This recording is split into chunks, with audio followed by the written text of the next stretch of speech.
laaj bu njëkk bi dafay jëm ci li ñu naan bavure policière bi seetlu ko fan yi bokk na ci bi am fële ca Cambérène mais aussi ca Rosso loolu doon loo xam ne tey jii jaaxal na askan bi d'abord bu bëggoon xam lan nga waral bavure policière. waaw Hamidou ginnaaw bi ma leen nuyoo sant leen gërëm leen ci ñëw bi ngeen ñëw seet si ma di nuyu sénégalais yëpp ak sénégalaises yi autorité d'état yi autorité politique yi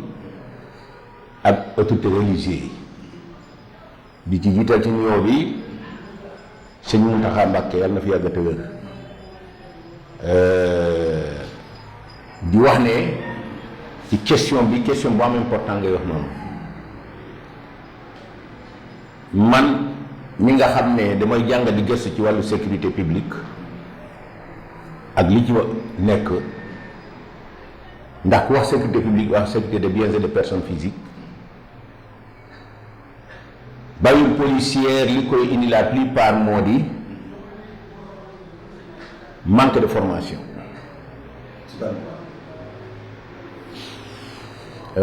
xam nga formation dafa am li ñuy wax formation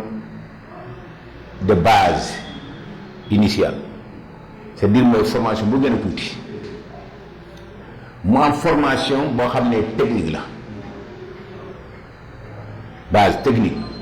mu am formation technique et professionnelle su fekkente ne nag yow si intervention policière bi da nga yow policier boo xam ne formation initiale de base la am est-ce que dina la defal liggéey ki am formation technique et professionnelle non seulement du la defal liggéey ki am formation base technique et professionnelle mais di la defal formation de base technique parce que amul technique et malheureusement dégg naa benn kilifa bu nekk ci association pour les policiers retraités di wax ne oui le niveau de recrutement fi mu ne nii est élevé par rapport bu njëkk oui le niveau de la formation est élevé par rapport bu njëkk parce que pourquoi bu njëkk formation bi 1 an la woon 6 mois 1 an mais léegi formation bi 2 ans la mais est-ce que 2 ans yi ñu ngi leen defal formation bi ci war c'est ça le problème parce que bu njëkk dañ la daan laaj COP lañ lay laaj mais bu fàtte ne COP de 1960 à 70 à 80 c'est équivalent à une licence actuellement COP de 1958 à 70 c'est équivalent à une licence actuellement parce que tubaab bu kooku mën a lakk bu kooku mën a bindee kii am licence actuellement mënu ko lakk mënu ko bind xamul sa la muy loolu alors donc ci loolu formation bi ci war ci policiers yi ak gendarme yi jàpp naa dafay manqué parce que nag ni ñuy formé baax na mais mun naa gën a baax noonu la formation policière et la gendarmerie baax na mais mun naa gën a baax noonu pour que liggéey bi gën a ñoŋ. ok mais souvent yow lan mooy waral. bavure policière bi su ma la ko waxee moo di comme ni ñu ko xamee dans la protection rapprochée des hautes personnalités publiques pas privées publiques encore une fois chaque matin d'abord et vous savez que la plupart des policiers et des gendarmes yi nga xam ne dañuy opérer ci protection rapprochée des hautes personnalités c'est des gendarmes et des policiers et des militaires qui sont bien formés dans les camps et dans les écoles de haute étude de la sécurité partout au Sénégal et à l'étranger ñu soog a leen affecté dans la protection rapprochée des hautes personnalités particulièrement du chef de l'État et les ayants du droit mooy le premier ministre, le président de l'Assemblée nationale, ainsi de suite, ainsi de suite, ainsi de suite. te ñooñu chaque matin dañu def ce qu'on appelle le briefing de formation une briefing de formation briefing boobu lan moo waral ñu def briefing ñoom garde corps et pourtant parmi eux dafa am ñoo xam ne def nañu 15 ans 20 ans de service de la sécurité rapprochée partout dans le monde ci àdduna bi yëpp amul luñ jàppantewul ci wàllu sécurité mais chaque matin le chef da leen di woo ñu taxaw def fi indien cercle plutôt ñu taxaw ñu wër ko mu defal leen benn briefing soit sur le tableau soit verbalement. Ok. Mais avant ñuy dem sur le terrain. Pourquoi? Parce qu'il y a ce qu'on appelle la prévention. Prévenir le danger. Travailler sur le danger bu danger bi yëgsee c'est-à-dire da nga war a préparer danger bi bu danger bi yëgsee nga xam lan nga war a def et bu danger bi jàllee nga xam lan nga war a def. ok kon nag léegi policier bi nga xam ne aussi dafay def intervention policière sur le terrain mais mauvais le commandant du détachement que ce soit la gendarmerie ou de la police ou de la du GMI ou de la police nationale wala le commandant de brigade war na jël élément yi former leen chaque matin avant ñu commencer liggéey pour en cas de situation bu ñu demee sur le terrain voilà le comportement qu'il doit adopter voilà le comportement voilà comment il doit naka la ñu war a doxalee mission bi te suñu doxal mission bi nan lañ koy doxalee pour que vraiment li nga xam ne parce que li amoon njëkk amatul léegi le droit de l'homme tellement est fort et puissant partout dans le monde kon donc ci loolu il faut que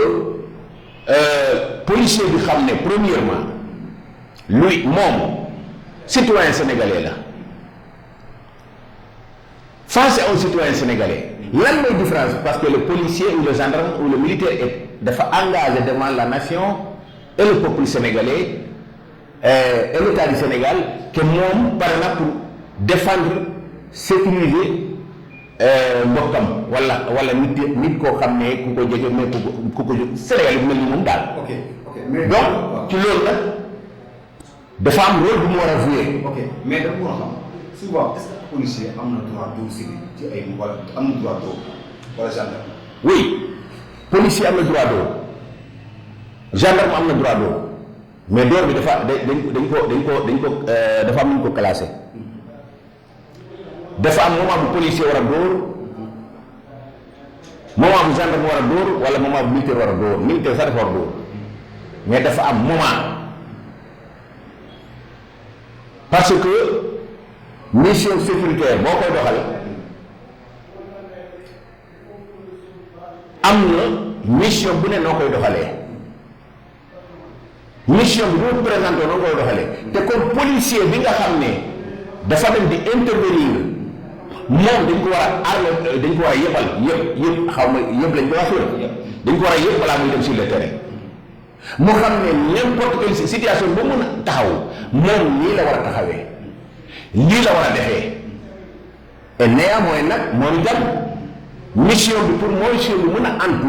il faut que moom policier bi nga xam ne ou gendarme bi nga xam ne ou militaire bi nga xam ne moom la ñu sàrri pour mu doxal mission bi moom mu nekk en sécurité premièrement mission bi tant que policier bi ak gendarme bi ak militaire bi nekkuñu en sécurité seen mission mënul sotti kon nag loolu facteur yi ñaari facteurs yooyu dañ ko war a jël facteur sécurité policier bi nga xam ne moom lañ sàrri mission sécurité bi ak facteur citoyen bi nga xam ne policier bi dafa dañ ko yónni pour mu sécuriser kooku wala mu sécuriser ay bagages am wala fi ko jege. mais comme le cas par exemple au Soweto torture est-ce que la muy war a policier yi souvent di torturer les citoyens d'après vous. bon man mënuma addu directement jëmale ci Rosso Béthio parce que fekk moo gisuma. de façon générale. mais de façon générale policier amul droit ñëw ci intervention di dóor de façon générale naama lu gën a bari dafa war a ñëw la mission du policier c'est quoi su ma waxee police nag gendarmerie ci la bokk parce que gendarmerie militaire na mission police lay dox mission policier mooy lan organisation la organiser la wane yoon wax naka la yoon demee wax nit ki naka la war a taxawee wax nit ki nan la war a demee bu demee nag boo loolu yëpp weesu mooy éduquer informer former orienter organiser bu loolu yëpp doxul nga ñëw nag ci affaire répression. dernier moment la ñuy indi répression la mission des policiers n'est pas de mener une répression à tout bout de champ. C'est de sensibiliser d'abord, d'éduquer, d'informer, orienter. Loolu mooy mission policier. Première. lu loolu weesoo nag loolu yi nga xam ne ñu lay xaar yëpp surtout bu booba nag la force reste la loi. léegi président Diomaye nee na dañu ubbi enquête et des têtes vont tomber est-ce que dans l'histoire du Sénégal mos nga gis par exemple de telles sanctions wala soit moo jàngatee kàddu Diomaye qui dit enquête et sanction police. Oui, en tant que chef de l'État, chef suprême de la nation, chef suprême des armées, mun na ko wax mais am na nu ko waxee ci kàddu bi muy wax nag man adduma ci man en tant que technicien de sécurité laay addu moom sortie bi mu def am na important pour calmer les jeux c'est-à-dire dégg bal bi mais li mu war a def moo di bu déggee bal bi yónni ñi nga xam ne ñu war a def loolu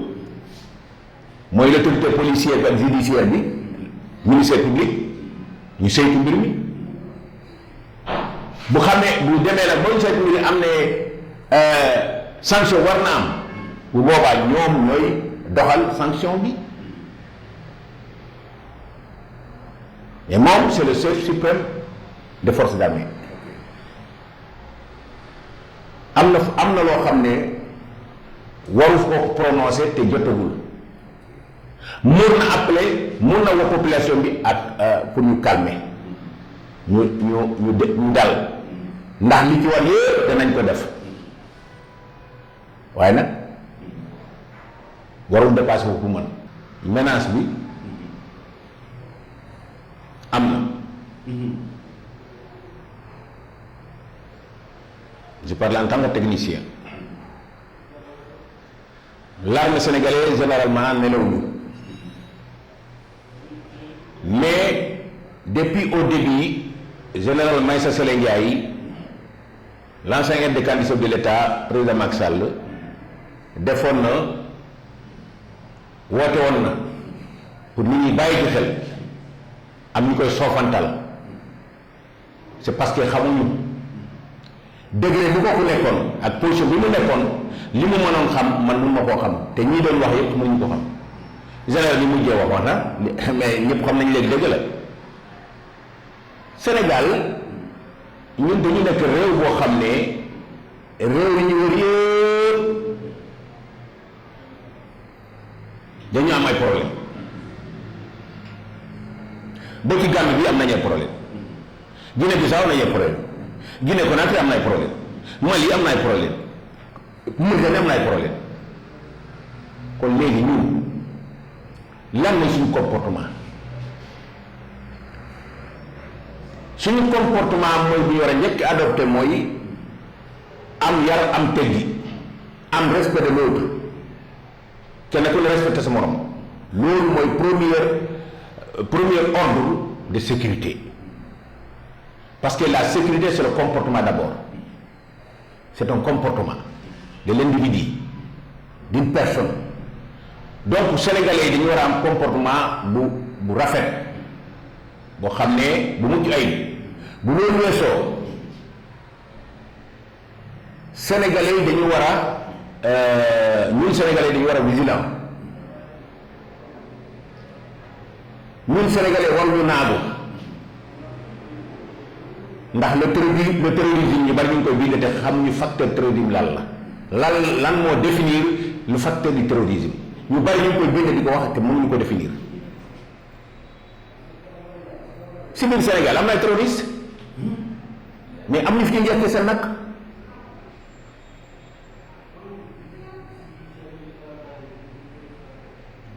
am ñu fi ñuy njëkkee seen nag parce que les institutions de la République fonctionnent normalement. Hamidou, pour beneen petite histoire. Le 21 mars 2021 au 21 mars 2024 li xew Sénégal c'est du terrorisme. C'est du terrorisme qui ne dit pas son nom. man maa la ko wax tey nag et j'assume li may wax assumé naa képp ku gën a xam sécurité ci Sénégal wala ci monde dama laaj ma waxu du ma ko jàngal nag mais dinaa junj bon na borom xel terroriste am na Sénégal mais amuñu fi yekkee seen nakka parce que suñu police ak suñu gendarmerie suñu armée nelawuñu te am nañu moyen bu ne nag pour suivre kenn ku ne aussi bu ma déggee ay Tahirou Sarr ay ñeneen ak ñeneen di wax ne Sénégal est un pays où ku mu neex dugg amul sécurité mais moom bu ma dugg France dana duggee France ak lu ko génne France c'est tout donc yooyu amul le Sénégal suñu dëkk bi suñu réew mi dañ koy surveiller ñu ngi koy surveiller ñu ngi war a surveiller ñu ngi koy toppatoo ñu ngi war a toppatoo maintenant la sécurité amul 100% sécurité boo ko déggee 90% moom téeméer boo gis juróom-ñett fukk mooy sécurité li ci de 20% yi yàlla la kon ci loolu la population sénégalaise dañu war a déggoo ak seen force de sécurité de défense et de sécurité parce que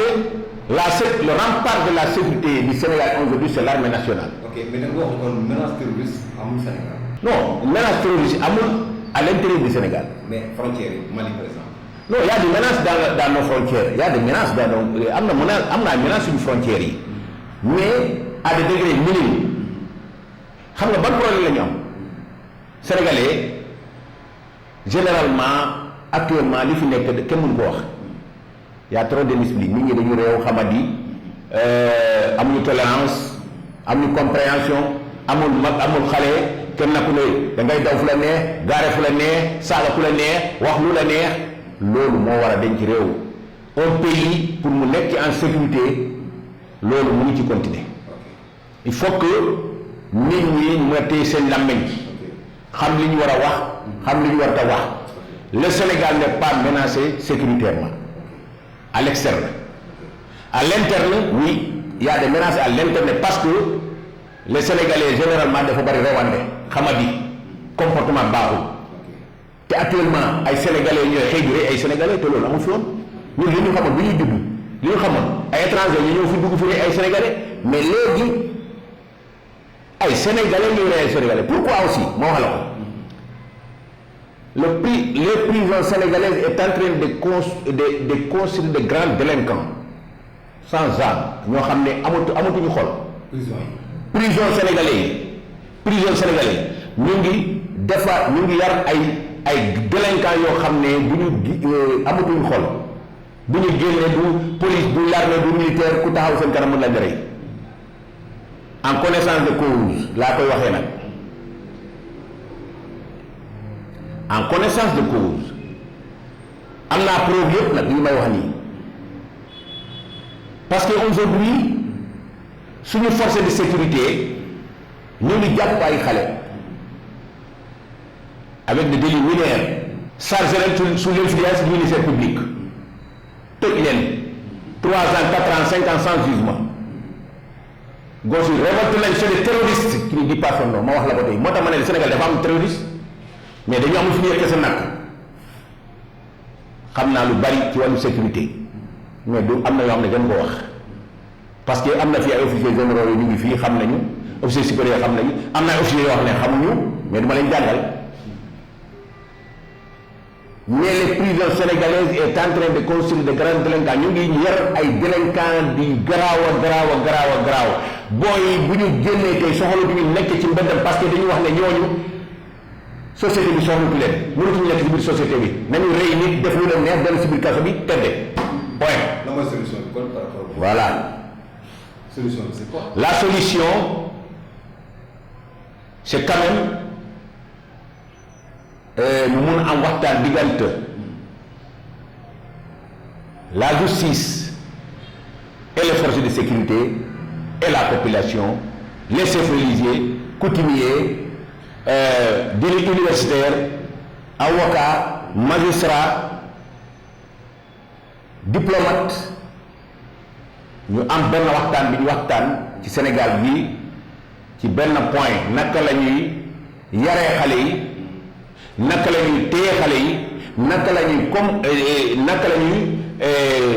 comporté woo naka lañ situation sénégalais war a comporté woo pour que te bañ a indi jafe-jafe de part et d'autre ba mu indi ay problème force de sécurité bi aussi ñu bañ a jël nit rek nii parce que c'est des forces publiques la force reste la loi mais policier daf lay jàppale wala gendarme jàppale léegi da lay chargé procureur jël la denc la 3 ans 4 ans parce que procureur bi pourquoi le procureur il a des substituts da ngay def benn tribunal nga xam ne benn des substituts moom des adjoints wala benn mais procureur bi il a 150 000 dossiers mais procureur bi nit la dafay def boo xoolee dafay surmené dootul xamat sax li muy def tellement que il est bourré dafa sonn dossier yi bu ko policier yi di la benn booy ne ko voilà booy bi sàcc la woon nangam ak agresseur la nangam mais da koy ne acca denc leen fale daana tan dama xool dossier yi mais dossier par ordre alphabétique la koy xool dossier bi mu ñëwee kon booy mën na fa def 3 ans voilà la situation il faut que les policiers les gendarmes nan nekk des éducateurs des formateurs di sensibiliser xale yi di leen former di leen éduquer di leen orienter waaye di ñëw rek jàpp tëj kaso loolu aussi erreur la ça crée du banditisme plus aujourd'hui